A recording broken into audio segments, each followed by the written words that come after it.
장흥교육지원청 장흥외국어체험센터가 관산 남초등학교를 대상으로 찾아가는 영어교실을 운영했습니다. 학생들은 외국어는 물론 다양한 문화를 접하는 기회를 받았습니다. 순천청년회의소와 순천교육지원청이 어린이 교통사고 예방을 위해 학교 주변에 옐로 카펫을 설치했습니다. 올해 순천 매안초와 중앙초 등 30곳에 신규로 설치합니다. 교육가족 여러분 안녕하십니까? 모두가 소중한 혁신 전남교육 뉴스입니다. 장흥 관산 남초등학교에서 즐거운 영어교실이 열렸습니다. 장흥 외국어 체험센터가 찾아가는 영어교실을 마련해서 외국어는 물론 다양한 문화를 접할 수 있는 기회를 마련했습니다.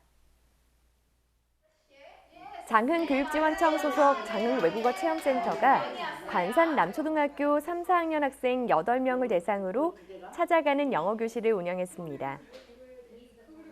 장흥외국어체험센터는 기존 센터 내에서 이루어지던 체험 프로그램 대신 직접 원어민 교사가 학교를 방문해 학생들의 안전을 보장하고 영어 학습 공백을 최소화하기 위한 영어교실을 마련했는데요. 영어교실은 동물을 주제로 관련 단어와 주요 문장을 익히는 시간으로 꾸려졌습니다. 수업에 참여한 3학년 늦깎이 초등학생 5명은 4학년 어린 손자 학생들과 어울려 외국어와 다채로운 문화를 접하는 시간을 가졌는데요. 그 치킨 하나를 제일 1등으로 배웠습니다. 그거는 왜 기억에 남냐면 우리가 맨날 시켜 먹잖아요. 그래서 우리도 치킨이라서를 그 영어인지도 모르고 했거든요. 근데 이제 알았어요, 영어인지.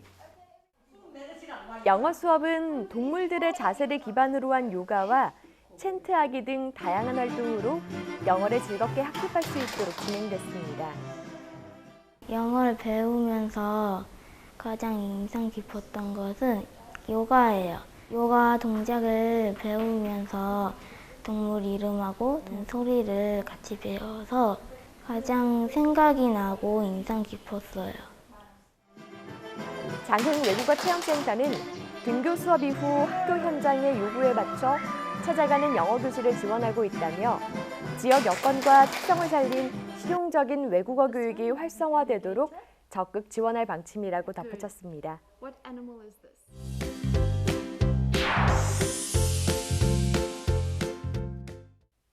이어서 간추린 뉴스입니다. 사단법인 한국청년회의소, 순천청년회의소와 순천교육지원청이 어린이 교통안전 캠페인 옐로 카펫을 신규 설치했습니다.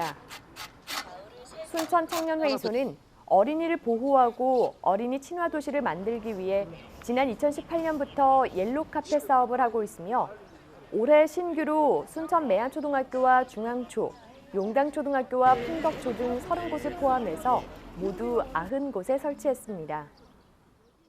우리 관내 청년들이 학생들의 안전을 위해서 어떤 일을 할 수 있을까라는 생각에서 시작하게 되었습니다.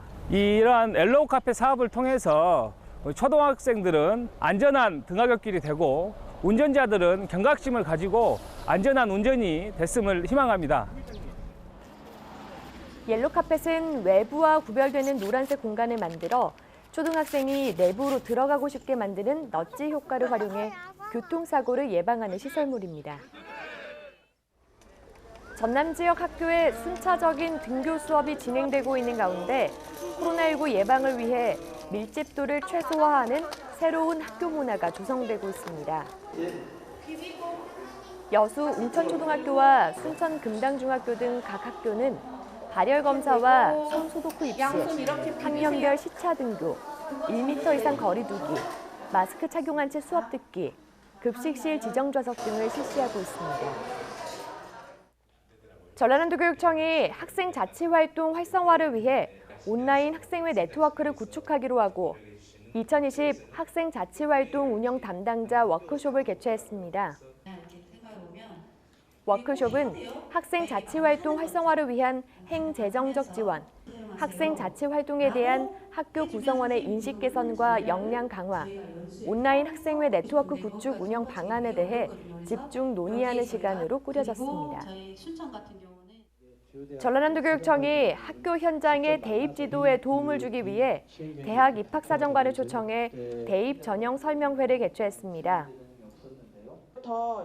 전남교육청은 학교 현장의 요구를 반영해 선정된 대학 15곳 가운데 첫 번째로 서울대와 연세대, 고려대 입학사정관을 초청해 수시 정시 모집 관련 특징과 학생 선발 기준, 기존 입시 합격 사례를 설명하고 대학별 입학 전형 가이드북 등 관련 자료를 배부했습니다. 입학사정관 초청 대입 전형 설명회는 앞으로 2차례 더 열릴 계획이며 학생과 학부모를 대상으로 한 수시 모집 대비 대입 정보 박람회와 EBS 연계 대입 전형 설명회도 곧 열릴 예정입니다.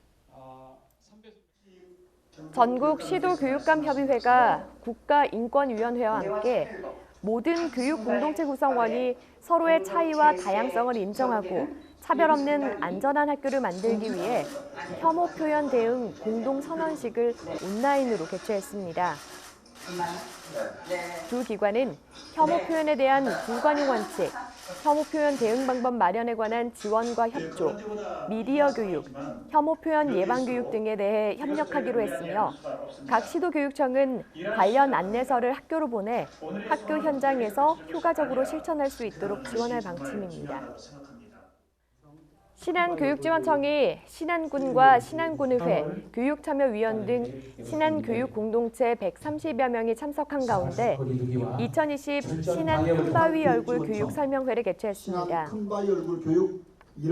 신안교육지원청은 하이면 죽도에 소재하고 있는 큰바위 얼굴처럼 아이들이 자긍심과 원대한 꿈을 품은 인재로 성장하길 바라는 의미에서 신안교육을 큰바위 얼굴 교육으로 명명하고 추진 방향, 5대 교육 지표 안내와 신안교육 공동체의 협력 다짐, 신안 어릿기와 무인도 생태 탐방 등 지역 특색을 살린 교육 지원을 선포했습니다. 순천시 소재 업체인 주식회사 파루와 주식회사 지붕 코스메틱이 전남 지역 아이들의 코로나19 예방 활동에 써달라며 5억 원 상당의 손소독제 6만 5천여 개를 전라남도 교육청에 기부했습니다. 전남교육청은 학생 감염 예방을 위해 학교 현장에 배부할 방침입니다. 다음은 전남교육통에서 눈길을 끈 사진 보겠습니다. 여수공업고등학교가 서단법인 한국청소년진흥협회와 협약을 체결했는데요. 4차 산업 분야와 관련한 해외 재능 기부 봉사활동에 대해 서로 협력하기로 했습니다. 이에 따라 여수공고는 VR, AR, 3D 프린팅, 드론 교육 등 해외 재능 기부와 봉사활동, 문화 탐방을 비롯한 다양한 프로그램을 운영하고 독도를 디자인한 필통을 제작해 지구촌 빈곤 지역 아이들에게 전달할 계획입니다. 아이들이 한참이나 풀밭에 쪼그리고 앉아서 뭘 하고 있는데요. 토끼 풀꽃을 뜯어서 꽃반지와 꽃시계를 만들었다고 하는데 곡성 3기초등학교 돌봄교실 학생들의 탐색 활동 모습입니다. 학생들은 학교 뒷산에 올라 민들레꽃 홀씨를 불어 날려보고 서로 꽃시계도 만들어주고 행운의 네잎클로버를 찾는 등 자연 속에서 행복한 시간을 보냈습니다. 초중고의 순차적 등교에 따라 전라남도 교육청 소속 공공도서관과 교육문화회관, 평생교육관의 열람실도 지난 1일부터 제한적으로 개방됐습니다. 방역 물품을 비치하고 방역소독, 열람실 칸막이 설치 등의 조치를 마쳤으며 감염 위기 단계에 따라 인원 허용 범위를 조정해 운영할 방침인데요. 이용자 역시 방역 수칙을 준수해서 방문하시길 당부드립니다. 이상으로 전남 교육 뉴스를 마칩니다. 지금까지 진행해 김희선, 수어의 김원영이었습니다.